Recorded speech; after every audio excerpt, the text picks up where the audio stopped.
Hi sir. Hi. സംസാരിക്കാമല്ലോ അല്ലേ? അതോ ബിസിയാണോ?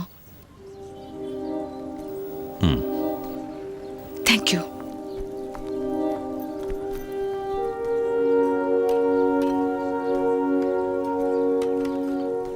Thank you. ഇത് കോയിൻസിഡൻസ് അല്ല.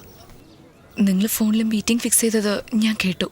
ഫ്ലൈറ്റിൽ നിങ്ങളുടെ മീറ്റിംഗ് കഴിഞ്ഞോ അതോ ഇനിയാണോ തുടങ്ങാൻ പോകുന്നത്? കഴിഞ്ഞെങ്കിൽ ഗൂഗിൾ. ഞാൻ നിങ്ങളെ ഗൂഗിളിൽ സെർച്ച് ചെയ്തു. കുറച്ചൊക്കെ മനസ്സിലായി. നിങ്ങളെക്കുറിച്ച് ബാക്കിയുള്ളത് മനസ്സിലാക്കണം. നിങ്ങളിവിടെ കാണുമെന്ന് എനിക്ക് തോന്നി. അതുകൊണ്ടാണ് ഞാൻ വന്ന. ഫ്ലൈറ്റിൽ വെച്ച് നിന്നോട് സംസാരിച്ചപ്പോൾ ചുറ്റി വളച്ച് സംസാരിക്കുന്ന ആളല്ലെന്നാ വിചാരിച്ചേ. എന്നാ ചുറ്റി വളയ്ക്കാതെ പറയാം. നീയാണടാ ഈ ലോകത്തിലെ ഏറ്റവും സുന്ദരൻ. എന്റെ പൊന്നു, എന്റെ മുത്തെന്നൊക്കെ എല്ലാ അമ്മമാരും സ്വന്തം മക്കളെ നോക്കി പറയാറുള്ളതാ. അത് നുണയാണെന്ന് അവർക്ക് തന്നെ അറിയാം. പക്ഷെ നിങ്ങളുടെ അമ്മ നുണ പറഞ്ഞിട്ടില്ല. എനിക്ക് നിങ്ങളെ ഇഷ്ടമായി. ആദ്യം നിങ്ങളെക്കുറിച്ച് ഒരുപാട് കാര്യങ്ങൾ അറിയണം. കാണാൻ അതിസുന്ദരൻ, ബഹുമെടുക്കനും കൂടിയാ. പക്ഷെ അത്രേ ഉള്ളൂ എന്നറിയണം. എന്റെ ഹൃദയേശ്വരൻ നിങ്ങളാണോ എന്നറിയണം. അതിന് നിങ്ങളുടെ കൂടെ ഒരു കപ്പ് കോഫി കുടിക്കണം. ഇപ്പൊ തന്നെ വേണമെന്ന് ഞാൻ പറയുന്നില്ല, എപ്പോഴെങ്കിലും. പക്ഷെ വേഗം എന്റെ കൂടെ കോഫി കുടിക്കാൻ വരണം. ആദ്യം തന്നെ മനസ്സിലാവും നമ്മൾ നല്ല ഫ്രണ്ട്സ് ആവോന്ന്. ഫ്രണ്ട്സ് ആയി കഴിഞ്ഞാലോ വീണ്ടും വീണ്ടും ഡിന്നർ, ലഞ്ചസ്, പിന്നെ ഒരുപാട് കോഫിയും കൂടെ. ആദ്യം തന്നെ മനസ്സിലാവും. എന്തോന്ന്? ബാക്കിയുള്ള ജീവിതം നിങ്ങളോടൊപ്പം ആകുമോന്ന്. ഇപ്പൊ കോഫി മാത്രം, മറ്റൊന്നിനെ കുറിച്ചും എനിക്കറിയില്ല. പക്ഷെ കബളിപ്പിക്കപ്പെടാൻ ഒരുപാട് ചാൻസ് ഉണ്ട്. അതൊക്കെ ഒരു അനുഭവമല്ലേ സർ? നമുക്ക് നോക്കാം. ഒരു tall flask cold coffee order ചെയ്താ നന്നായിരുന്നേനെ.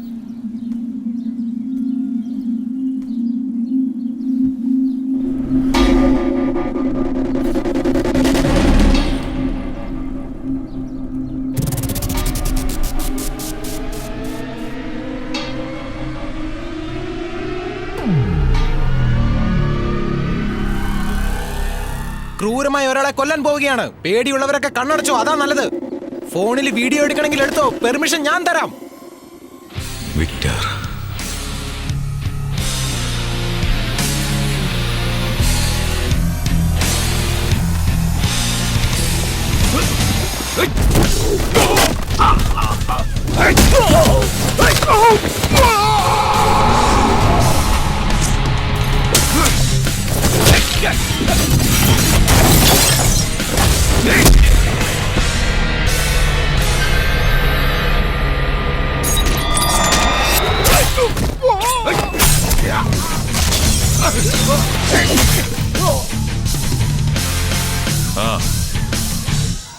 പറഞ്ഞ പോരെ, ചെയ്ത് കാണിക്കടാ. ഇതുപോലെ ചെയ്.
ഹോസ്പിറ്റൽ പോകണം തോന്നുന്നു. ഇവിടെ അടുത്ത്.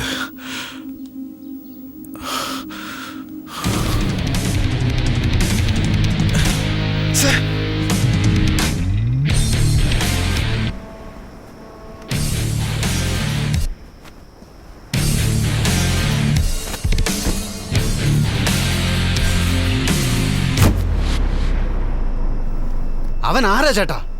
എവിടെ നോക്കിയാലും കാണാമല്ലോ. അവനെ ഞാൻ ആദ്യമായിട്ട് കാണുന്നത് ജയിലിൽ വെച്ചാ. എന്താ പറഞ്ഞ? ജയിലിൽ വെച്ചെന്നോ? 13 വർഷം മുമ്പ്.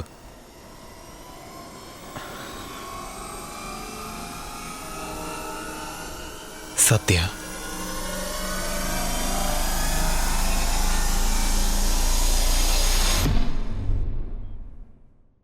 കുഴപ്പമൊന്നുമില്ലല്ലോ.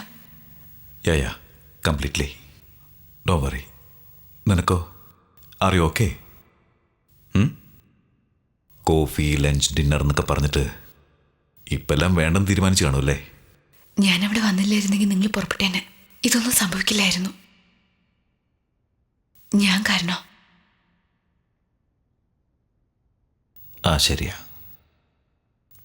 നീ കാരണം തന്നെയാ. നിനക്ക് വേണ്ടിയാ വന്നത്. നിന്നെ അവർക്ക് വേണം. അതിലൊരുത്തിന് മാത്രം എന്നെയും വേണം. മറ്റുള്ളവർക്ക് നിന്നെയും. ഒരു വെടിക്ക് 2 പക്ഷി. യുനോ? പാട്ടൻ,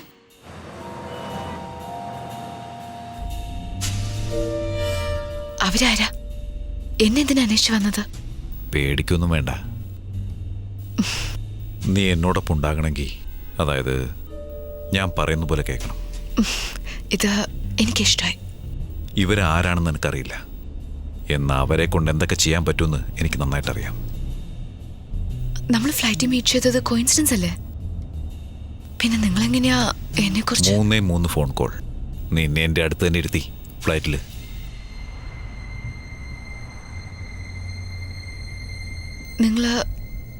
നിങ്ങൾ പോലീസ് ഓഫീസർ അല്ലേ? അല്ല. നിങ്ങളെ വിശ്വസിക്കാമോ? അത് മാത്രം തീർച്ചയായും വിശ്വസിക്കാം. ഓക്കെ, ഇത് വളരെ സീരിയസ് കാര്യം. അതെന്റെ ക്യാരക്ടർ ഡിസ്ക്രിപ്ഷന് ചേരില്ല. ഞാൻ സീരിയസ് അല്ല. എനിക്കൊരു വിഷമവും ഇല്ല, പേടിയും ഇല്ല. I'm serious about you ദോ.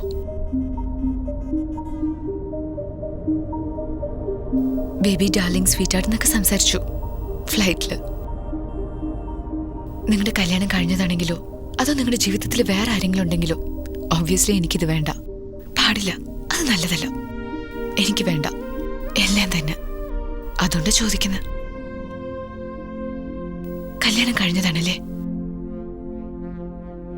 കല്യാണം നടക്കുമെന്നൊക്കെ വിചാരിച്ചതാ, പക്ഷെ നടന്നില്ല. നിങ്ങൾ രണ്ടുപേരും ഒന്നിച്ചല്ലേ? അപ്പൊ കുഞ്ഞുണ്ടോ? അതാണോ ബേബി ഡാർലിംഗ് സ്വീറ്റ് എന്നൊക്കെ പറഞ്ഞത്? ഒരു പെൺകുട്ടി. അതിനർത്ഥം കല്യാണം കഴിഞ്ഞ ഒരു കുട്ടിയുണ്ട്. കറക്റ്റ്? റോങ്. സിഗ്നൽ. എന്നെപ്പറ്റി അവളൊന്നും അറിയാതിരിക്കുക നല്ലതെന്ന് ഞാൻ വിചാരിച്ചു. പക്ഷെ അവളുടെ ചോദ്യങ്ങളെല്ലാം എന്നെ എൻ്റെ കുട്ടിക്കാലത്തേക്ക് കൂട്ടിക്കൊണ്ടുപോയി. എന്തു ചെയ്യാനാ? ക്രിക്കറ്റ് ടീമിൽ സെലക്ട് ആവാൻ കഴിഞ്ഞില്ലല്ലോ. വീണ്ടും അടുത്ത വർഷം ട്രൈ ചെയ്യാലോ. നന്നായിട്ട് പ്രാക്ടീസ് ചെയ്യേ, ഇനിയും നന്നായിട്ട് കളിക്കാൻ പറ്റും. അത് കാണുമ്പോൾ അവര് തന്നെ വാടാ മോനെന്ന് പറഞ്ഞ് നിന്നെ കളിക്കാൻ വിളിക്കും. വേണ്ട അച്ഛാ, സ്കൂളിൽ പോവാനേ എനിക്ക് തോന്നുന്നില്ല. ഒരു എൻജോയ്മെന്റ് ഇല്ല അച്ഛാ. ഇത് തെറ്റാണ് മോനെ. ഈ പ്രായത്തിൽ സ്കൂളിൽ പോയില്ലെങ്കിൽ ജീവിതത്തിൽ ഒരു എൻജോയ്മെന്റും ഉണ്ടാവില്ല. അമ്മയുടെ ആഗ്രഹം എന്നെ ഒരു ഡോക്ടർ ആക്കണമെന്നാ. നല്ല കാര്യമല്ലേ? അതിന് ഒരുപാട് പഠിക്കാനുണ്ടല്ലോ. അച്ഛന്റെ ആഗ്രഹം എന്താ? ഞാൻ ആരാകണമെന്നാ വിചാരിക്കുന്നേ? ഞാനൊന്നും പറയില്ല. 2-3 വർഷം കഴിയുമ്പോ നിനക്ക് തന്നെ തോന്നും. അപ്പൊ എന്നോട് പറ, അതിനുള്ള വഴി ഞാൻ കാണിച്ചു തരാം. ഇന്നലെ നമ്മൾ ടെറസിന്റെ മുകളിലിരുന്ന് സംസാരിക്കുമ്പോ മോൻ എന്താ പറഞ്ഞേ? With all your heart. With all your heart. നമ്മൾ ആരാകണമെന്ന് വിചാരിക്കുന്നോ അതിന് മാനസികമായിട്ട് തയ്യാറെടുക്കണം, കഠിനാധ്വാനം ചെയ്യുകയും വേണം. എങ്കിലേ എന്റെ പ്രായമൊക്കെ ആകുമ്പോൾ ഒരു സാറ്റിസ്ഫാക്ഷൻ ഉണ്ടാവും. നമ്മൾ നേരായ വഴിയിലൂടെയാണ് പോകുന്നതെന്ന്.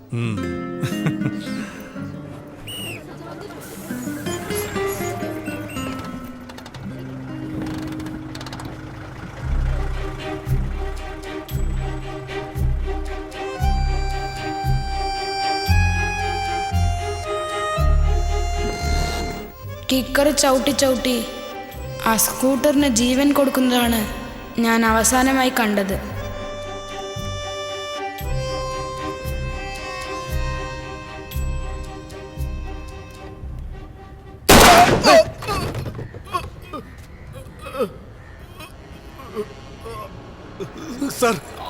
സാർ എന്താ ഇത്? ആരാ?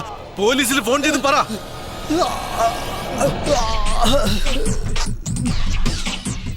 15 നിമിഷം മാത്രമേ പിന്നീട് എൻ്റെ അച്ഛൻ ജീവിച്ചിരുന്നുള്ളൂ. സത്യ വിളിച്ചോണ്ട് പോകുമെന്ന. സത്യ വാ മോനെ.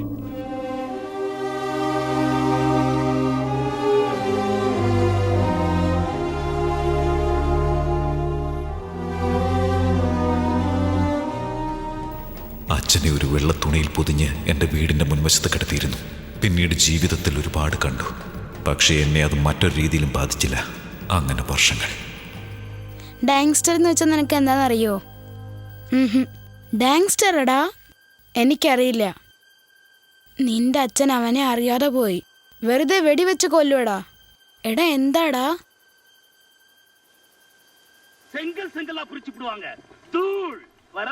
കഴിക്ക് സത്യ.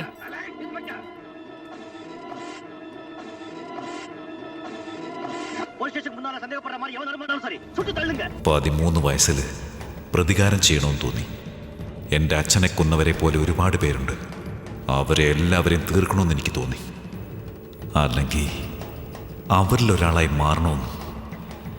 സത്യത്തിൽ കടലിനും ചെകുത്താനും നടുവിലായതുപോലെയായി.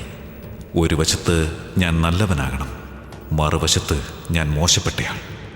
ഏതെങ്കിലും ഒരു വശം തിരഞ്ഞെടുത്തേ മതിയാകൂ എന്നൊരു സമയം എൻ്റെ ജീവിതത്തിൽ വന്നു.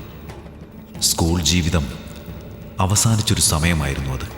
അതിനുശേഷം ഞാൻ ഡോക്ടറാകണമെന്ന് അമ്മ ഒരിക്കലും പറഞ്ഞിട്ടില്ല. കാരണം 5 വർഷം കഴിഞ്ഞപ്പോൾ അമ്മയും എന്നെ വിട്ടുപോയി.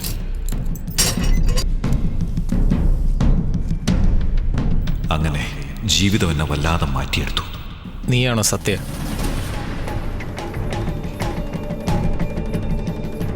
അത് ചോദിക്കുന്നവൻ്റെ അർഹത പോലിരിക്കും. വിക്ടർ. നിനക്ക് ചോദിക്കാം. നീ എന്താ മാത്യുവിൻ്റെ ആളാണോ? ആ തമ്പിയുടെ ആൾക്കാർ ഇന്ന് നിന്നെ കൊല്ലാൻ ശ്രമിക്കും. ശ്രദ്ധിച്ചാൽ കൊള്ളാം വിക്ടർ.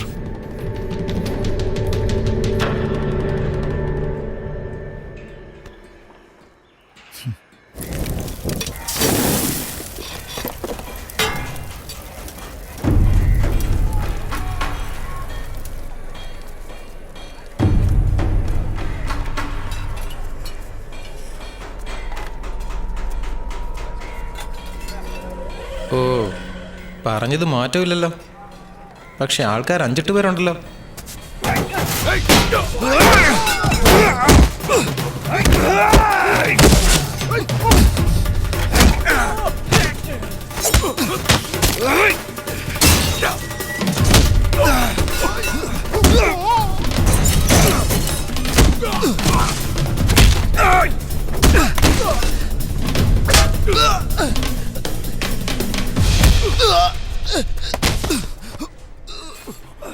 കുത്തി കീറോടാ ഞാൻ.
ഇവളെ കണ്ടിട്ട് ഒരു 8 മാസമായി.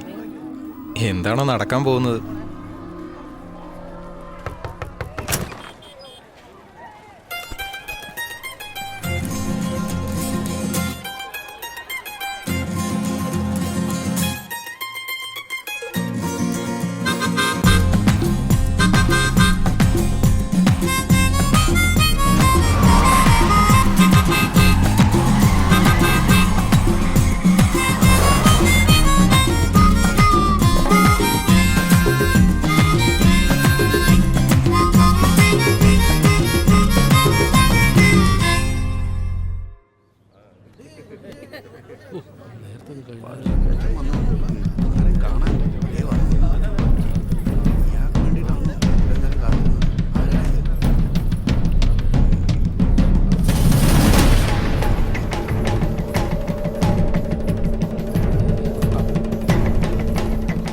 സത്യ വാ. ഇയാളാരാ? ഞാൻ നിങ്ങളുടെ ഒരു ഫാനാ.